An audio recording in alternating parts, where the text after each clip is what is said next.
स्वस्ति श्री गणेशाय नमः। श्री सरस्वती नमः। नमः परमहंसा स्वादित चरण कमल चिन्मकरंदाय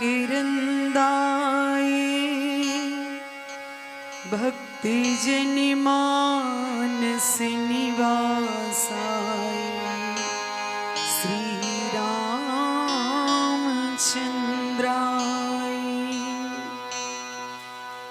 ध्येयं सदा परिभव ग्नमभीष्टदोहम्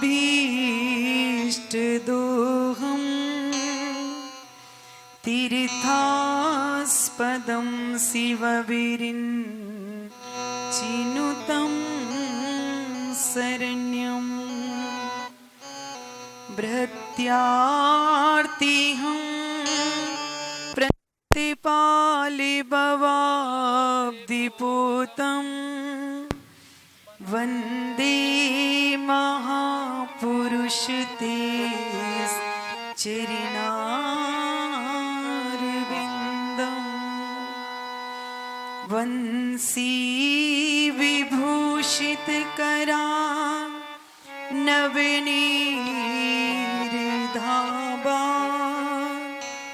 पीताम्बरादरुणबिम्बफलाधरुष्टा पूर्णेन्दुसुन्दरमुखा दरिविन्द निद्रा कृष्णात् परं किमपि तत्त्वमहं न जाने। नारायणं नमस्कृत्यं नरं चैव नरोत्तमं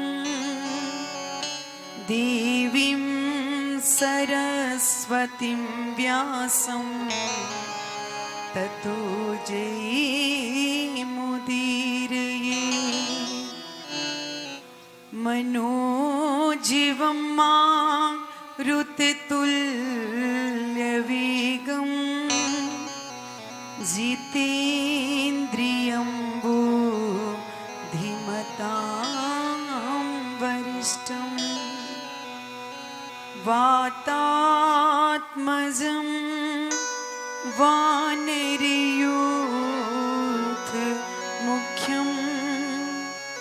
श्रीरामदूतं शरणं प्रपद्ये। सीतानाथ समारंभां रामानन्दार्ज मध्यमाम् अस्मदाचार्यपर्यन्तां वन्दे श्रीगुरु परम्पराम्।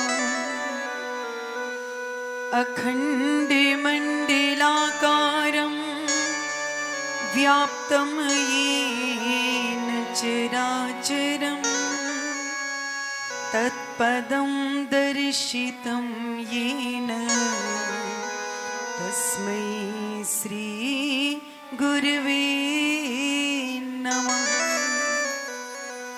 जय जय श्री राधारमण जय जय नवल किशोर जय गोपी चित चोर प्रभु जय जय माखन चोर।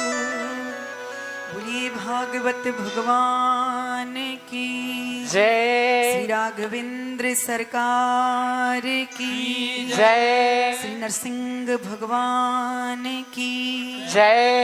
श्री गौरी शंकर भगवान की जय। श्री हनुमंत लाल की जय। श्री सीताराम जी महाराज की दिव्य अनुकंपा से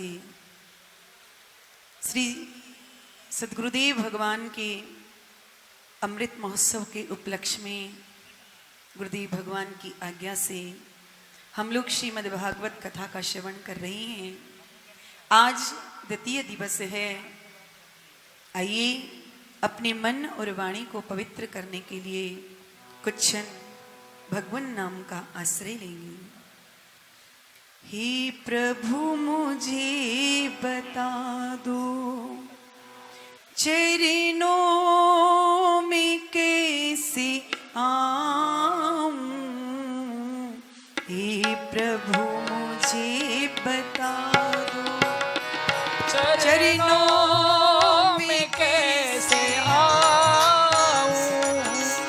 हे प्रभु मुझे बता दो चरणों में कैसे आऊं। हे प्रभु जी बता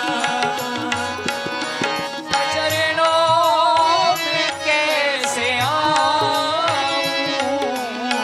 हे प्रभु जी बता दो। माया के बंधनों से माया के बंधनों से छुटकारा कैसे पाऊं। माया के बंधनों से छुटकारा कैसे पाऊं। हे प्रभु मुझे बता दो। हे प्रभु मुझे बता दो चरणों में कैसे आऊं। हे प्रभु मुझे बता दो।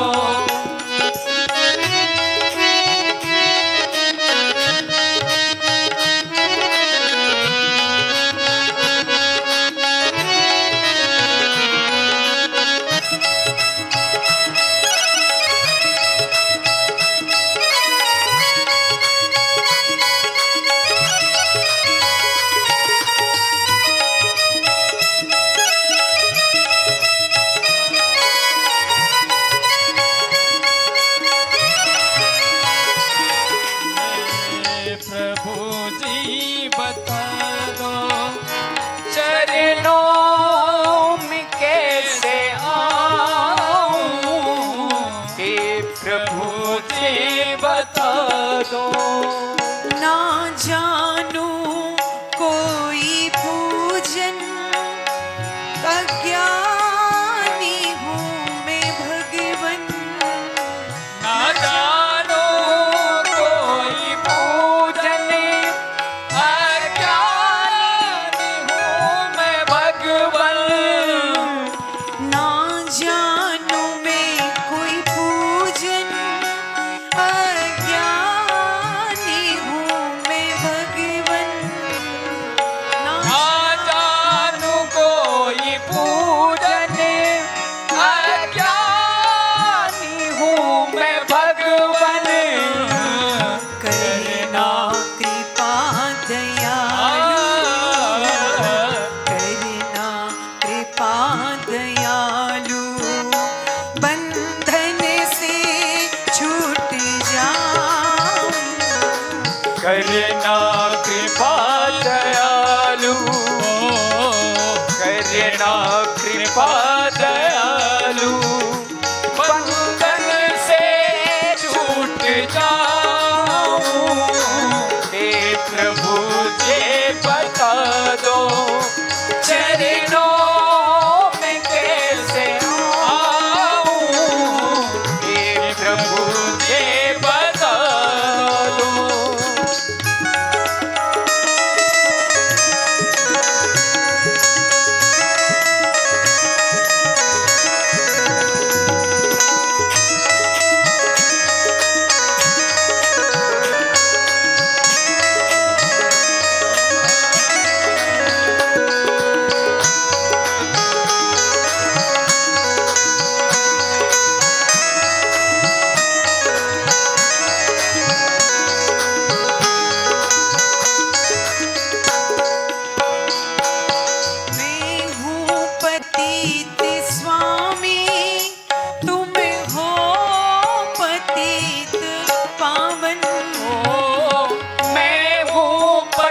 पतित स्वामी तुम हो पतित पावन। मैं हूँ पतित स्वामी, तुम हो पतित पावन। मैं हूँ पतित स्वामी तुम हो पतित पावन। अब गुण भरा हृदय, अब गुण भरा से कैसे मैं दिखाऊं। अब गुण भरा हृदय गे, अब गुण भरा हृदय गे, इसे कैसे मैं दिखाऊं। हे प्रभु मुझे बता दो, चरणों में कैसे आऊं। हे प्रभु मुझे बता दो, चरणों में कैसे आऊं। हे प्रभु जी बता दो।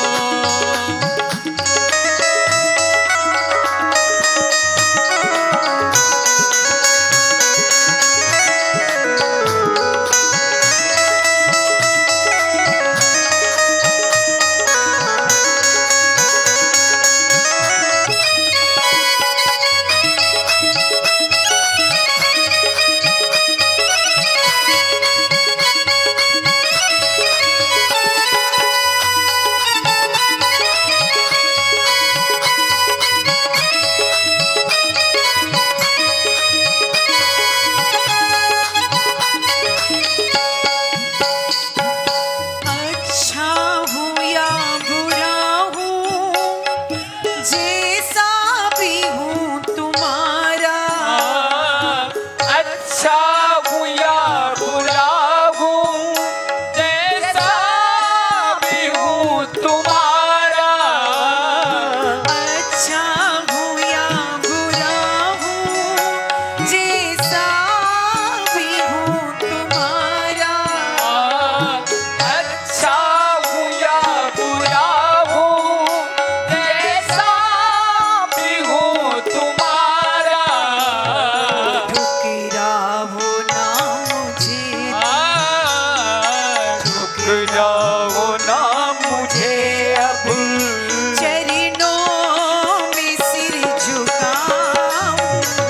ठुकराओ ना मुझे अब, ठुकराओ ना मुझे अब, चरणों में सिर झुकाऊं।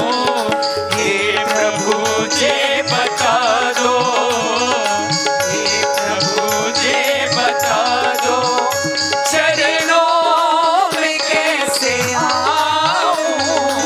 हे प्रभु मुझे बता दो। माया के बंधनों से मैं पार कैसे आऊं। माया के बंधनों से मैं पार कैसे आऊं। हे प्रभु मुझे बता दो, हे प्रभु मुझे बता दो, चरणों में कैसे आऊं। हे प्रभु मुझे बता दो, चरणों में कैसे आऊं। चरणों में कैसे आऊं। हे चरणों में कैसे आऊं। प्रभु जी बता दो।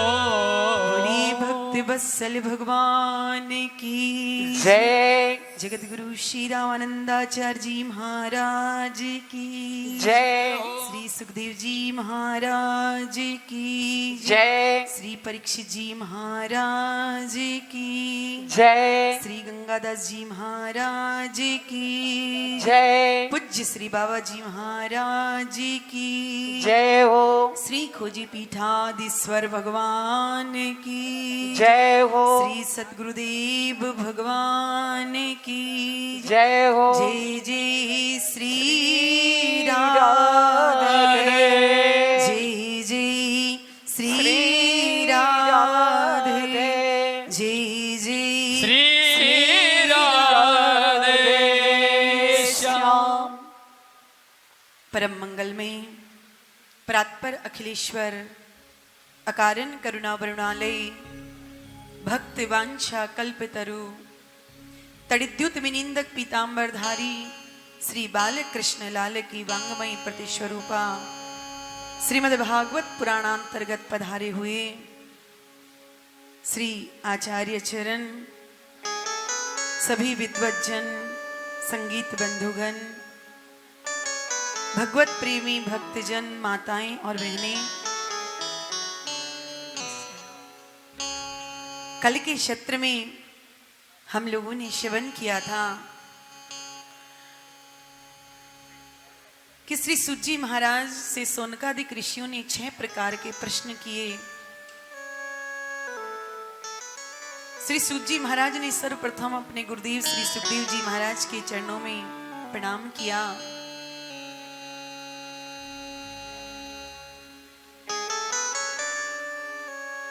भगवान के 24 अवतारों के बारे में बताया। श्री व्यास जी महाराज ने एक वेद के 4 विभाग कर दिए। पंचम वेद महाभारत की रचना की, एक एक करके 17 पुराण लिख डाले, फिर भी मन संतुष्ट नहीं हुआ। तो देवऋषि नारद ने श्री व्यास जी महाराज को चतुश्लोकी भागवत का उपदेश किया। उन्हीं 4 श्लोकों से श्री व्यास जी महाराज ने 18,000 श्लोकों का बृहद भागवत का निर्माण किया। अपने पुत्र श्री सुखदेव जी महाराज को श्रीमद् भागवत का उपदेश किया। समय आने पर सुखदेव जी महाराज ने परीक्षित जी को श्रीमद् भागवत संगीता सुनाई। प्रश्न किया ऋषियों ने कि महाराज ये परीक्षित को ही सुखदेव जी ने अधिकारी क्यों बनाया और 7 दिन तक बैठ करके इन्हें कथा क्यों सुनाई? ये परीक्षित कौन थे? तो श्री परीक्षित जी महाराज के जन्म की कथा सुनाते हुए बताया कि द्रोणाचार्य के पुत्र अश्वत्थामा ने देवी उत्तरा के गर्भ में बालक को मारने की इच्छा की, ब्रह्मास्त्र चला दिया। देवी उत्तरा भगवान के चरणों में आई। भगवान ने उसके गर्भ में जाकर के बालक की रक्षा की। भगवान पुनः पांडवों से विदा लेकर के द्वारिका जाने के लिए उद्यत हुए।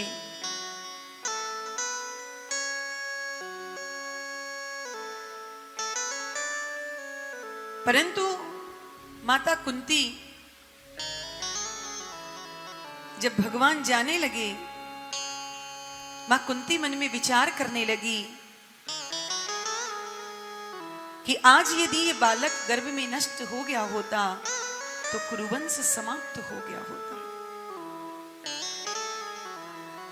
मेरे प्रभु इतना बड़ा कार्य करके जा रहे हैं और कोई मेरे प्रभु को धन्यवाद तक नहीं दे रहा। ठीक है, आकाश का कोई अंत नहीं पा सकता, फिर भी पक्षी अपने सामर्थ्य के अनुसार उड़ान तो भरते ही हैं। गोविंद के अनंत गुणों का कोई पार नहीं पा सकता, फिर भी ऋषि मुनि अनादि काल से उनके गुणों का गायन तो करते ही हैं, अपनी अपनी सामर्थ्य से उनकी महिमा गाते हैं। कुंती मैया से भी रहा नहीं गया। मां कुंती ने प्रभु के चरणों में आकर के प्रणाम किया। भगवान कहते हैं, बुआ आज आप ये उल्टी गंगा क्यों बहा रही हैं? प्रणाम मुझे आपको करना चाहिए था और उल्टे आप मुझे प्रणाम कर रही हैं। मैं आपका भतीजा हूं, मुझे आपको प्रणाम करना चाहिए। कुंती मैया हाथ जोड़ करके कहती है, प्रभु ये बुआ बुआ कहकर के मेरी आंखों पर माया का पर्दा न डालो। अनेकों बार आपकी भगवत्ता मेरे समझ में आने लगती है, पर जैसे ही समझ में आती है कि आप प्रेम से आकर के कहते हो बुआ, तो मेरा सारा का सारा ज्ञान मैं भूल जाती हूं और केवल आपको अपना भतीजा मान करके रह जाती हूं। इसलिए प्रभु, आज मेरी प्रार्थना है कि आज जो उद्गार मेरे हृदय में प्रकट हुए हैं, आप उन्हें मुझे कह लेने दीजिए। मैं आज अपने भतीजे को प्रणाम नहीं कर रही हूं। भगवान ने कहा तो फिर किसे प्रणाम कर रही है बुआ? तो कुंती बुआ कहती हैं कि नमस्ते पुरुषं त्वाद्यं ईश्वरं प्रकृति परः अलक्ष्यं सर्वभूतानां अंतर्बहिर्वस्थितं माया जवनिकाच्छन्नं अज्ञाद्योक्षजमव्ययम् न लक्ष्यसे मूढदृशा नटो नाट्यधरो यथा। इस प्रकार से मैया कुंती ने 26 श्लोकों में दिव्य भगवान की भावभीनी स्तुति गाई है और कहती है प्रभु, आज मैं अपनी भतीजे को प्रणाम नहीं कर रही हूं, बल्कि आज त्रिगुणात्मक प्रकृति से परे पुराण पुरुषोत्तम भगवान नारायण को मैं प्रणाम करती हूं। पुरुषम त्वाद्यम ईश्वरम प्रकृति परः। आश्चर्य की बात तो यह है कि प्रभु अलक्ष्यम सर्वभूतानाम अंतर बहिर्वस्थितम, आप सबके भीतर भी रहते हैं और सबके बाहर भी विराजमान हैं। बाहर कण कण में, अणु अणु में आपकी सत्ता विद्यमान है, पर इसके बाद भी आपकी सत्ता जीव को दिखाई नहीं पड़ती है प्रभु, क्योंकि सबकी आंखों पर आपने माया का पर्दा डाल रखा है कि माया जवनिकाच्छन्नं अज्ञाद्योक्षजमव्ययम्। आपने जीव की आंखों के ऊपर माया का पर्दा डाल रखा है, क्योंकि सबकी आंखों के ऊपर घूंघट पड़ा हुआ है, और जब तक प्रियतम प्रभु हमारी आंखों से वो माया का पर्दा न हटाएंगे, तब तक ये जीव उन परमात्मा को जान नहीं सकता। हे प्रभु, आपका जो ये सुंदर स्वरूप है, ये विग्रह है, ये परमहंसों को श्री परमहंस बनाने के लिए है। आपका अवतार का मुख्य हेतु ये है प्रभु, आपके अवतार संत सन्यासी आपके इस रूप के रहस्य को नहीं जान सकते हैं, तो कथम पश्येम स्त्रियम, मैं एक स्त्री आपके स्वरूप को कैसे जान सकती हूँ? मैं तो केवल आपको इतना ही जानती हूँ कि आप मेरे छोटे भाई वसुदेव के सबसे छोटे पुत्र हैं, इससे ज्यादा मैं आपको कुछ नहीं जानती। परंतु प्रभु, मुझे एक विश्वास है कि जो कृपा आपने मुझ पर बरसाई है, वो कृपा मेरी भाभी देवकी पर भी आपने नहीं की है। भले ही आप देवकी नंदन हैं तो क्या हुआ, पर जो सुख मुझे मिला, जो आनंद आपने मुझे दिया प्रभु, वो मां देवकी को नहीं प्राप्त हुआ है। और कुंती मैया कहती है, देखिए सरकार, देवकी के 8 पुत्र हुए और 8वें हैं आप, पर विवाह होते ही कंस ने उन्हें कारागार में बंदी बना करके डाल दिया। भैया ने ही बंदी बना लिया। एक एक करके देवकी के 6 संतानों का वध उनकी आंखों के सामने कर दिया। सब अवाक बने देखते रह गए प्रभु, पर जब मैं अपनी ओर दृष्टि डाल करके देखती हूं तो मुझे बड़ा आश्चर्य होता है, मैं समझ नहीं पाती हूं, क्योंकि देवकी को तो ये पता था कि मेरा शत्रु कौन है, पर मुझे तो ये भी पता नहीं है कि मेरा शत्रु कौन है, घर में है कि बाहर है। प्रतिक्षण आक्रमण, प्रतिक्षण षड्यंत्र, हमारी प्रतिक्षण हमारे ऊपर षड्यंत्रों का जाल बिछाया जाता है। कितनी कितनी षड्यंत्र नहीं किए गए प्रभु, पर कितनी कितनी बार हमारी रक्षा आपने आकर की, एक बार नहीं की प्रभु। मैं कहां तक गिनाऊं कि आपने मुझ पर कितनी बड़ी कृपा की। मेरे पुत्र भीम को लड्डू बहुत प्रिय हैं। शत्रुओं ने लड्डुओं में विष मिला करके मेरे पुत्र भीम को खिला दिया उसे मारने के लिए। परंतु जब मेरा पुत्र मुझे प्राप्त हुआ तो उसमें 10,000 हाथियों का बल उसे मिल गया। जो विष मारक था वो विष मेरे पुत्रों के लिए विस्तारक बन गया।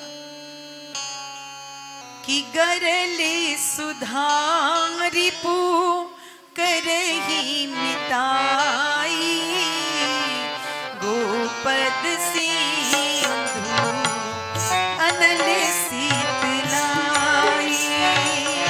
करले सुधारी पू करई मिताई गोपद सिंधु अनल शीतलाई। गरले सुधारी पू करही मिताई गोपद सिंधु अनल शीतलाई। करले सुधारी पू करई मिताई गोपद सिंधु अनल शीतलाई।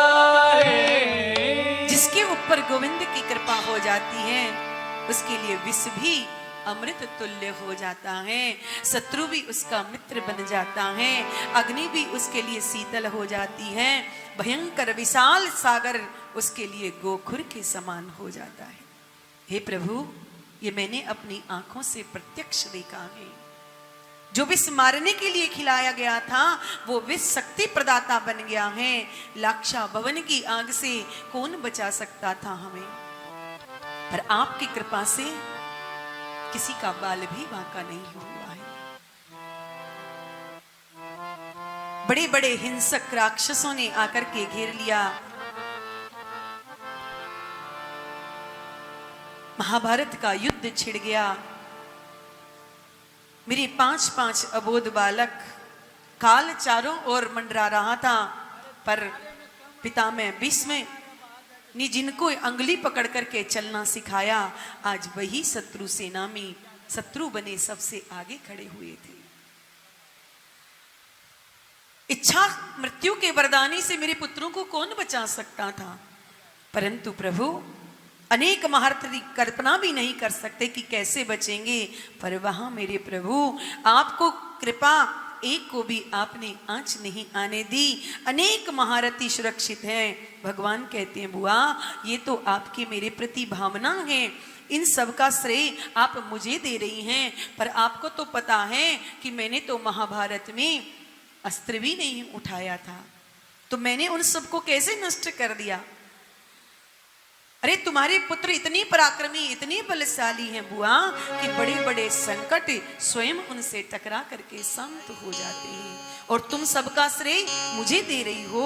कुंती महारानी कहती हैं प्रभु आप भले ही करते कराते हुए कुछ भी दिखाई ना दो, पर करते कराते तुम ही हो। क्योंकि भगवान ने अर्जुन को संकेत किया था महाभारत के युद्ध में, अरे अर्जुन तुम्हें तो केवल निमित्त मात्र बनना है, मार तो मैंने सबको दिए हैं। इस कुरुक्षेत्र में कर्म तुम्ही को करना पड़ेगा, क्योंकि करने कराने वाला तो सब मैं ही हूं। क्या होना है क्या होगा ये सब तो मुझे पता है, मैं करूंगा, परंतु करते हुए तुम दिखाई दोगे। इसलिए तो कहते हैं करते हो तुम कन्हैया, मेरा नाम हो रहा है, मेरा आपकी कृपा से सब काम हो रहा है। भगवान भले ही करते कराते हुए कुछ भी दिखाई ना दे, पर करते कराते सब भगवान ही हैं। जब भगवान सीता जी का खोज करने के लिए वन में गए, हनुमंत लाल जी ने सुग्रीव से मैत्री कराई। सुग्रीव ने भगवान को सारा वृत्तांत बताया कि बाली मुझसे शत्रुता मानता है, तो भगवान ने कहा कि बाली खुद से जाकर के तुम युद्ध करो, उसे मारो। सुग्रीव कहता है महाराज मैं बाली को कैसे मार सकता हूं, वो तो इतना पराक्रमी है। भगवान कहते हैं नहीं नहीं, सुनी सुग्रीव मैं मारी हूं, बाली हूं एक ही बान। बाली को मारूंगा तो मैं ही, पर निमित्त तुम्हें बनना है। करते हुए मारते हुए तुम दिखाई दोगे, लेकिन मार तो मैं दूंगा उसे। ऐसे ही कुंती मैया आज कह रही है प्रभु आप भले ही करते कराते कुछ भी दिखाई नहीं देते, पर करते कराते आप ही हो। और कुंती मैया उसका अनुभव कर रही है, सब प्रकार से आपने मेरे बच्चों को बचाया है, एक बार नहीं प्रभु अनेक बार। ने हाथ में अस्त्र लिए दिखाई पड़ते हो। अभी अभी आपने द्रोणाचार्य के पुत्र अश्वत्थामा के ब्रह्मास्त्र से आपने मेरे वंशधर की रक्षा की प्रभु। ये कोई भूतपूर्व घटना नहीं है, ये अभी अभी की मेरी आंखों के सामने की घटना है प्रभु। आपने मेरे कुटुंब की रक्षा की, मेरे कुलवधु के गर्भ की रक्षा की, मेरे वंशधर की रक्षा की प्रभु। भगवान कहते हैं बुआ आज इतनी लंबी चौड़ी स्तुति क्यों गा रही हो? क्या मन में कुछ मांगने की इच्छा है? क्या कुछ चाहिए आपको? क्या बात है? आज आपने अपने भतीजे को भगवान बना करके खड़ा कर दिया है, बताओ बुआ क्या बात है? कुंती महारानी कहती है प्रभु आज मैं आपसे कुछ मांगना चाहती हूँ।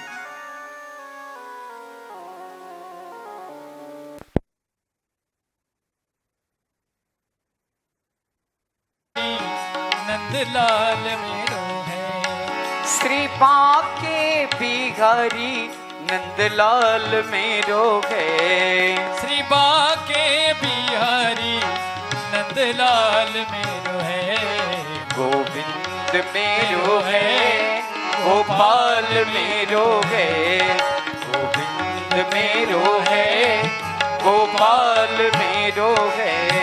गोविंद मेरो है, गोपाल मेरो है।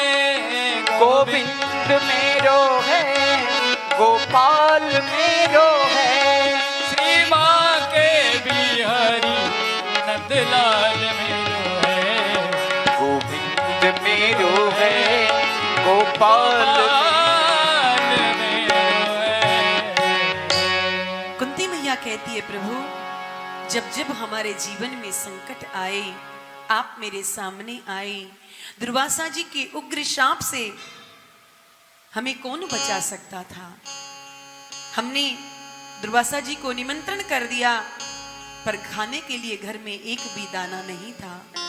अक्षय पात्र भी खाली हो चुका था, पर तुरंत से पड़ गए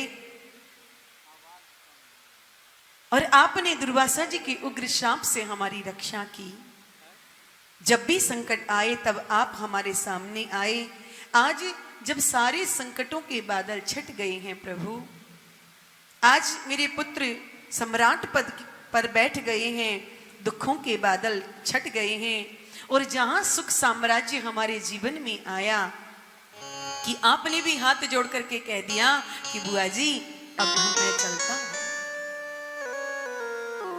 तो प्रभु मैं तो आपसे यही वरदान मांगती हूं कि यदि विपत्ति काल में ही आप हमारे पास बने रहते हैं और सुख समृद्धि आते ही आप हमें छोड़ करके चले जाते हैं, तो मैं तो यही वरदान मांगना चाहती हूं कि जीवन पर्यंत इस कुंती के जीवन में दुख के बादल मंडराते रहे। एक दुख दूर ना हो कि दूसरा दुख आ जाए। कभी भी इन विपत्तियों का अंत ना हो मेरे जीवन कि विपदः सन्तु न सस्व तत्र तत्र जगत गुरो भवतो दर्शनम यत् स्यात् अपुनर्भव दर्शनम। जब तक मेरा ये जीवन है प्रभु तब तक विपत्ति पर विपत्ति आती रहे, एक विपत्ति दूर ना हो कि दूसरी आ जाए। भगवान कहते हैं जय हो बुआ जी, क्या विपत्तियों से आपका पेट नहीं भरा? लोग तो विपत्ति के नाम से कांपते हैं और आप विपत्ति का वरदान मुझसे मांग रही हैं। कुंती मैया कहती है प्रभु जिस विपत्ति में आपकी बार बार याद आती है, उस विपत्ति को तो मैं बार बार अपने सिर पर रखना चाहती हूं। ऐसे सुख को लेकर के मैं क्या करूं कि सुख के माथे सिल परे जो हरि हृदय से जाई, बलिहारी वा दुख की जो पल पल नाम रटाई। ऐसे सुख को लेकर के मैं क्या करूं जिसमें आपकी विस्मृति हो जाए। ऐसे सुख को तो मैं बार बार अपने मस्तक पर रखना चाहती हूँ प्रभु, जिसमें मुझे आपकी स्मृति बनी रही, आपकी याद बनी रही। और केवल आपके ही दर्शन नहीं होते प्रभु विपत्ति में, भवतो आपके साथ साथ जब भी आप द्वारिका से इंद्रप्रस्थ आते हैं, आपके दर्शन करने के लिए बड़े बड़े संत, अमलात्मा, विमलात्मा सब एक कोई ना कोई आते ही रहते हैं। तो आपके साथ साथ आपके भक्तों के भी दर्शन हमें होते रहते हैं। इसलिए मैं तो यही चाहती हूँ कि विपत्ति बनी रहे, ताकि गोविंद भी हमारे पास बने रहें और सिद्ध कोटि के संतों का भी हमें दर्शन होता रहे। इसलिए हे प्रभु, यदि आप मुझे वरदान देना चाहते हैं तो बस एक ही वरदान आप मुझे दे दीजिए। कुंती मैया कहती है, प्रभु याद आता है मुझे वह दिव्य पल जब मैया की मटकी आपने फोड़ दी थी, तो मैया ने आपको कान पकड़ करके उखल से बांध दिया था। उस समय आप कैसे आंखें मीड़ मीड़ करके रो रहे थे। मेरी चिंतन में जब वह दृश्य आता है तो मैं सोचती हूँ, क्या यह वही भगवान है, क्या ये वही नारायण है जिसकी दृष्टि टेढ़ी करने मात्र से स्वयं काल भी भयभीत हो जाता है। आज वही कालों का महाकाल मां यशोदा के सामने थर थर कांप रहा है, रुदन कर रहा है। क्या ये वही परम तत्व है? वह दृश्य मेरे मन को मोहित कर देता है कि ये कैसा भगवान है जो उखल में बंधा हुआ रो रहा है। परमात्मा की तो दृष्टि पात्र से संसार के बंधन खुल जाते हैं, और वही परमात्मा आज मां यशोदा के सामने उखल से बंधा हुआ खड़ा हुआ है।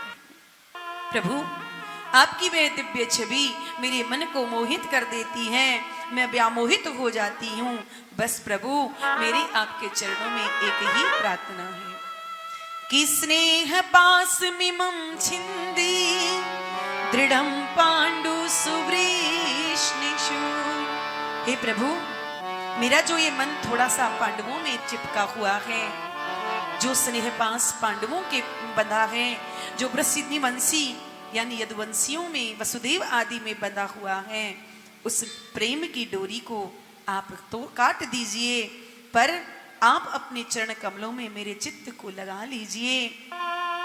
आपके अतिरिक्त मेरा मन और कहीं भी बंधा हुआ न हो, बस यही मेरी आपसे प्रार्थना है। इस प्रकार से मां कुंती ने भगवान की दिव्य स्तुति गाई है। कुंती मैया ने जब इस प्रकार से प्रभु की स्तुति की, भगवान गदगद हो गए, प्रसन्न होकर के कहती हैं, बुआ, यदि आपका मेरे प्रति इतना प्रेम है, इतना स्नेह है, तो अब हम द्वारिका की यात्रा को ही स्थगित कर देते हैं। और भगवान ने तुरंत द्वारिका की यात्रा को स्थगित कर दिया और मां कुंती का हाथ पकड़ करके मां कुंती के भवन में प्रभु चले गए। श्री सूची महाराज कहते हैं, ऋषियों, मां कुंती ने भगवान से दुख मांगा और दुख भगवान के पास था नहीं, क्योंकि भगवान तो स्वयं आनंद और सिंधु की राशि हैं। वे दुख देंगे तो कहां से देंगे, क्योंकि वो साक्षात सच्चिदानंद हैं। वो दुख देना भी चाहें तो दे नहीं सकते, क्योंकि उनके खजाने में दुख है ही नहीं। और जो ये दुख रूपी संसार है, उससे तुम जीवन पर्यंत सुख की याचना करते रहो, वो तुम्हें सुखी कभी कर नहीं सकता, क्योंकि दुख रूप संसार में सुख है ही नहीं, तो तुम्हें सुख मिलेगा कहां से। भगवान को लगा कि बुआ ने हमसे दुख मांगा और दुख हम दे नहीं सकते, तो भगवान ने आज कुंती बुआ को अपने आप को समर्पित कर दिया है और मां कुंती का हाथ पकड़ करके भगवान उनके भवन में चले गए। पांडवों में प्रसन्नता की लहर छा गई है। चलते चलते प्रभु को आज माता कुंती के प्रेम ने रोक लिया है। एक दिन की बात है कि श्री युधिष्ठिर जी महाराज रात्रि में अपने भवन में चिंतित बैठे हुए थे, रुदन कर रहे थे, परेशान दिखाई दे रहे थे। गोविंद युधिष्ठिर जी के भवन में आए और आकर के कहा, भैया आपने समस्त शत्रुओं का पराभव कर दिया है, आज आप सम्राट पदवी को सुशोभित कर रहे हैं और फिर भी इस प्रकार से मुंह लटका करके बैठे हुए हैं, क्या बात है?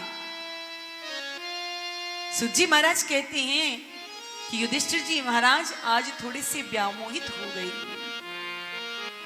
और कहते हैं, हे प्रभु आप मुझे बताओ कि जिन महापुरुषों की उंगली पकड़ करके हमने चलना सीखा, जिनकी गोदी में हम खेले, जिनको हमेशा हमने दंडवत प्रणाम किया, मैंने उन्हीं सबको आज इस गद्दी को प्राप्त करने के लिए समाप्त कर दिया है।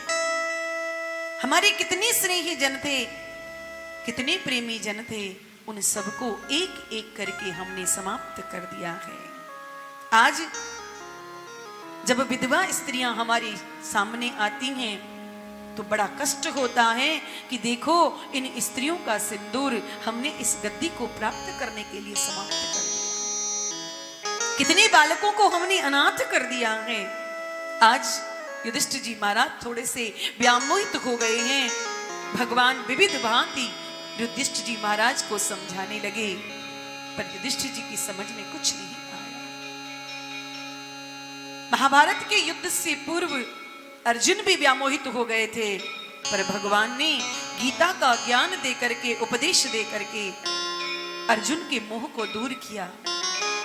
अर्जुन का मोह दूर हो गया। आज रात्रि भर बैठ करके प्रभु ने युधिष्ठिर जी को वही उपदेश किया है, परंतु युधिष्ठिर जी की समझ में कुछ नहीं आया। क्योंकि जब तक उपदेशक के प्रति हमारे मन में गुरुत्व का भाव नहीं होगा, तब तक उसकी बात हमारे हृदय में बैठ नहीं सकती। अर्जुन भगवान श्री कृष्ण को अपना गुरु मानते हैं, इसलिए भगवान की प्रत्येक बात अर्जुन के समझ में आ गई। पर युधिष्ठिर जी के मन में श्री कृष्ण के प्रति वात्सल्य भाव है, वो कृष्ण को अभी बालक समझते हैं, इसलिए कृष्ण की कोई बात उनकी समझ में नहीं आई। अंत तो गत्वा, प्रातःकाल होते ही युधिष्ठिर जी महाराज और समस्त पांडवों को लेकर के अपने साथ भगवान श्री कृष्ण कुरुक्षेत्र में पधारे हैं, जहां पितामह भीष्म बाणों की सैया पर लेटे हुए हैं। हजारों बाण पितामह भीष्म के शरीर में लगे हुए हैं। एक एक बूंद करके रक्त उनके शरीर से निकल रहा है। जैसे ही पांडवों ने आकर के पितामह भीष्म को प्रणाम किया है, पितामह भीष्म ने पांडवों को आशीर्वाद दिया और अर्जुन से पितामह भीष्म कहते हैं, अरे अर्जुन तेरा सारथी नहीं आया क्या? भगवान श्री कृष्ण तुरंत अर्जुन के पीछे से निकल करके आए, पितामह भीष्म को प्रणाम किया और कहा, दादाजी आपने हमें याद किया क्या? भगवान के पितामह भीष्म कहते हैं, अरे कन्हैया आए हो तो छुप कर के क्यों खड़े हो, जरा सामने आकर के तो खड़े हो जाओ। भगवान पितामह भीष्म के सम्मुख आ गए हैं। भगवान ने पितामह भीष्म ने अर्जुन से कहा, अरे अर्जुन जानते हो ये कौन है? अर्जुन ने कहा, प्रभु पितामह इन्हें कौन नहीं जानता है? पितामह भीष्म कहते हैं, तो बताओ ये तुम्हारे कौन लगते हैं? अर्जुन ने कहा कि ये हमारे मामा वसुदेव के सबसे छोटे पुत्र हैं श्री कृष्ण। पितामह भीष्म हंसने लगे, अरे अर्जुन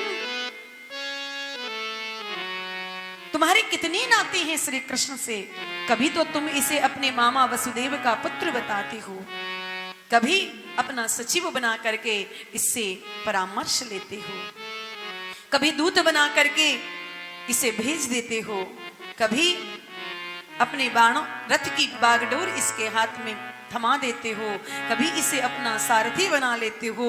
कितने नाते हैं तुम्हारे श्री कृष्ण से।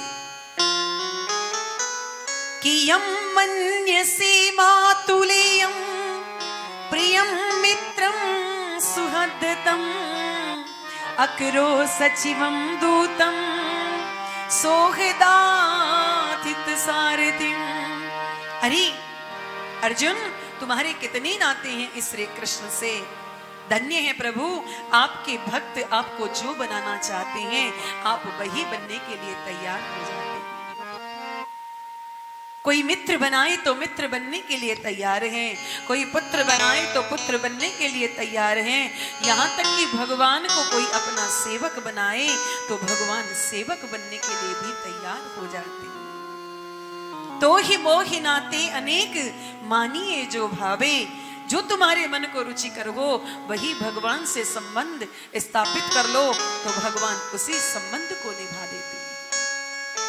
भगवान को कोई पुत्र बनाना चाहे तो भगवान पुत्र बनने के लिए तैयार हो जाते हैं। कोई पति बनाना चाहे पति बनने के लिए तैयार हैं, कोई मित्र बनाना चाहे तो मित्र बनने के लिए तैयार हैं। भगवान कुछ भी बन सकते हैं। पर प्रभु पितामह भीष्म के स्मरण कर रहे हैं, प्रभु मुझे याद है वो समय। भगवान को इशारा करते हुए पितामह भीष्म कहते हैं, प्रभु जब अर्जुन के ऊपर मैंने बाणों की बौछार कर दी थी, आपने महाभारत युद्ध से पूर्व प्रतिज्ञा की थी कि मैं महाभारत के युद्ध में अस्त्र नहीं उठाऊंगा। पर जब मैं भी कौरवों का सेनापति बना तो मैंने भी प्रतिज्ञा की थी कि मैं आज कृष्ण को अस्त्र उठा करके मारूंगा। और मैंने अर्जुन के ऊपर बाणों की बौछार लगा दी। अर्जुन भयभीत हो गए, कृष्ण के चरणों में आकर के लौट गए, प्रभु मेरे प्राणों की रक्षा करो, मेरा तो मुकुट भी गिर रहा है, मेरा बाजूबंद भी गिर रहा है, मेरे अस्त्र शस्त्र भी सब गिर रहे हैं। भगवान ने देखा कि ये बुढ़े बाबा तो मेरे अर्जुन को मार डालेगा। तुरंत भगवान अपनी सारी प्रतिज्ञाएं भूल गए और रथ से नीचे कूद पड़े। नीचे पड़ा था रथ का टूटा हुआ चक्का, उसी चक्के को उठा करके भगवान कृष्ण पितामह भीष्म को मारने के लिए दौड़ पड़े। आज पितामह भीष्म उस दृश्य को याद कर रहे हैं और कह रहे हैं, प्रभु आज वही बाकी झांकी मेरे हृदय में आकर के विराजमान हो जाए। आज इस दास की एक इच्छा है, उसे भी आप पूर्ण कर दें प्रभु। मेरा ये देह बाणों की सैया पर केवल आपके दर्शन करने के लिए पड़ा हुआ था, परंतु प्रतीक्षा कराते कराते आज आप यहाँ पर पधारे हैं। तो मेरी अंतिम इच्छा यही है प्रभु कि जब तक मैं इस कलेवर को त्याग करके न चला जाऊं तब तक आप ऐसे ही मेरे सामने खड़े रहें। भगवान तुरंत मुंह लटका करके खड़े हो गए, क्योंकि गोविंद विचार करने लगे कि पितामह भीष्म को इच्छा मृत्यु का वरदान है और न जाने कौन से संवत्सर में ये जाने का विचार करें और कब तक हमें यहाँ खड़ा रहना पड़े। अच्छी ड्यूटी लगा दी पितामह भीष्म ने तो हमारी। सो गोविंद मुंह लटका करके खड़े हो गए। तो पितामह भीष्म कहते हैं, गोविंद ये लटका हुआ मुंह देखने के लिए थोड़े खड़ा किया है। तो बोले जब तक खड़े हो तब तक मुस्कुराते रहो, क्योंकि भगवान के मुस्कान में बहुत जादू है। लखी जिन लाल की मुस्कान तन्ही बिसरी वेद विद सब योग विधि, संयम ज्ञान नेम व्रत आचार पूजा पाठ गीता ज्ञान, रसिक भगवत मृगदयी अची मेची के मुख म्यान। भगवान की मुस्कान ऐसी है कि भगवान किसी पर की ओर मुस्कुरा दें, किसी की ओर दृष्टिपात कर दें तो किसी के प्राण हर लेते हैं, तो किसी को प्राण दान कर देते हैं। ऐसा चमत्कार है भगवान की दृष्टि में। पितामह भीष्म कहते हैं, प्रभु बस मेरी यही इच्छा है कि आप जब तक मैं अपने प्राणों का त्याग न करूं तब तक आप ऐसे ही खड़े रहिए। अहम यावद इदम कलेबरम हिनोमी तावद प्रतीक्षताम। मरना कोई अपनी इच्छा से नहीं चाहता है, लेकिन फिर भी मरना तो पड़ता ही है। मृत्यु एक दिन शरीर की होती ही है। यदि मृत्यु ना होती तो शायद जीवन में कोई मरना चाहता ही नहीं। परंतु पितामह भीष्म को स्वेच्छा का मृत्यु का वरदान मिला हुआ है, इसलिए जब तक चाहें तब तक पितामह भीष्म जीवित रह सकते हैं, अपने प्राणों का त्याग नहीं कर सकते। तो भगवान ने सोचा कि हमारी अच्छी ड्यूटी लगा दी है। भगवान एकदम सिर झुका करके मौन होकर के खड़े हो गए। पितामह भीष्म कहते हैं, प्रभु जब तक खड़े हो तब तक मुस्कुराते रहो। मानव के जीवन में शोक सागर है, पर वह सूख जाता है भगवान की मुस्कान को देखते ही। खारा पानी सब निकल जाता है। इसलिए हे प्रभु जब तक खड़े हो तब तक मुस्कुराते रहो। युधिष्ठिर जी महाराज को गोविंद ने इशारा किया कि आपको जो कुछ पूछना है वो जल्दी से पूछ लो, क्योंकि अब कुरुवंश का सूर्य अस्त होने वाला है। युधिष्ठिर जी महाराज ने अनेकों प्रश्न पितामह भीष्म से किए, तो पितामह भीष्म ने बड़ा ही सुंदर उपदेश उन्हें किया है। दान धर्मान राज धर्मान मोक्ष धर्मान विभाक्षः स्त्री धर्मान भगवत धर्मान। अनेक धर्मों का किसी का विस्तार से तो किसी का सूक्ष्म रूप से पितामह ने भीष्म ने उपदेश किया है। युधिष्ठिर जी महाराज का शोक दूर हो गया। अब माघ का महीना आ गया। पितामह भीष्म को लगा कि बहुत बढ़िया समय है, सूर्य भी उत्तरायण है और भगवान भी उत्तरायण, क्योंकि हमारे शास्त्रों के परंपरा के अनुसार दो अयन माने गए हैं। एक है उत्तरायण और दूसरा है दक्षिणायन।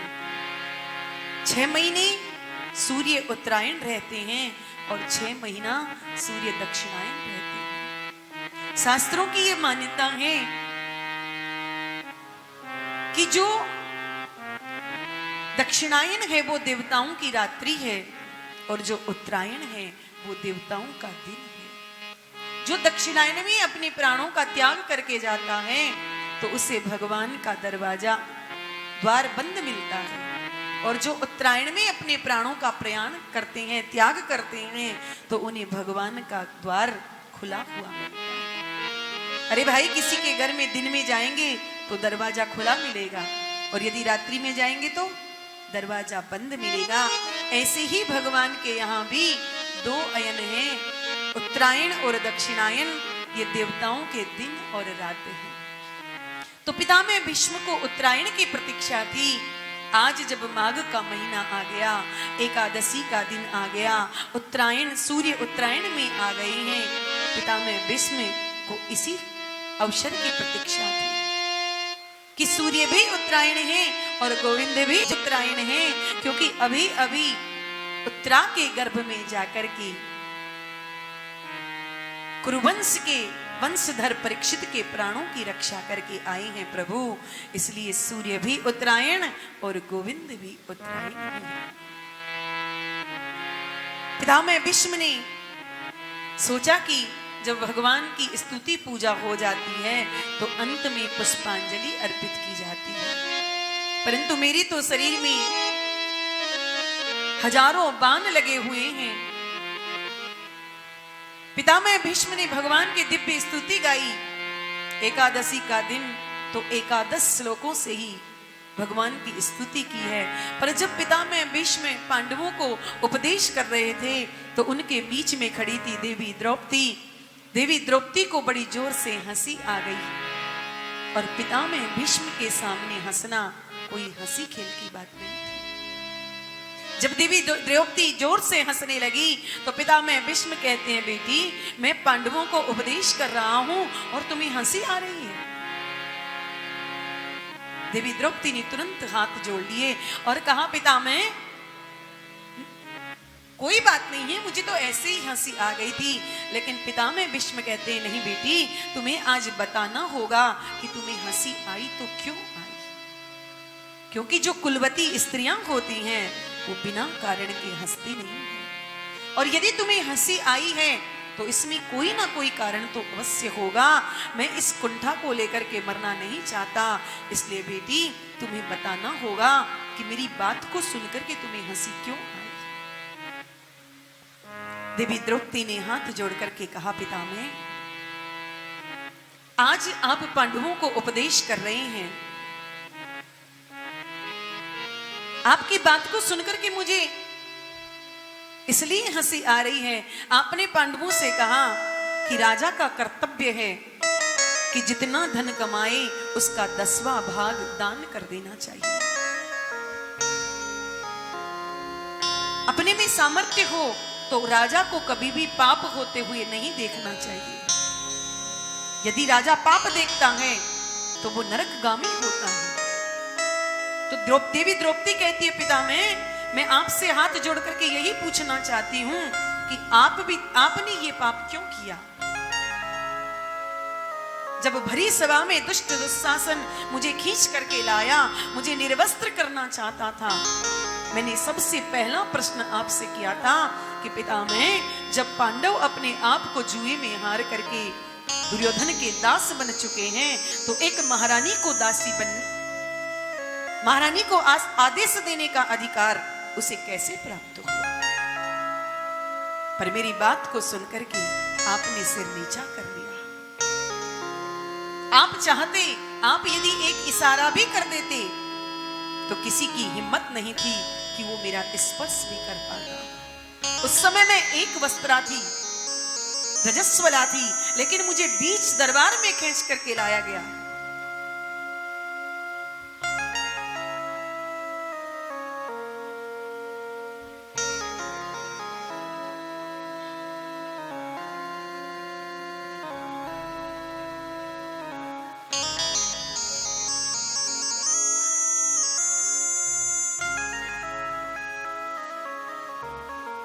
मुझे बीच दरबार में लाया गया। मैंने आपसे प्रश्न किया था, लेकिन आपने मेरी बात को सुनकर के सिर नीचा कर लिया। और आज आप उपदेश कर रहे हैं कि राजा को पाप होते हुए नहीं देखना चाहिए। तो पितामह, मैं आपसे प्रश्न करती हूं कि आपने ये पाप क्यों किया। श्री सूत जी महाराज कहते हैं, ऋषियों, जो अतिरथी वीर अपने जीवन में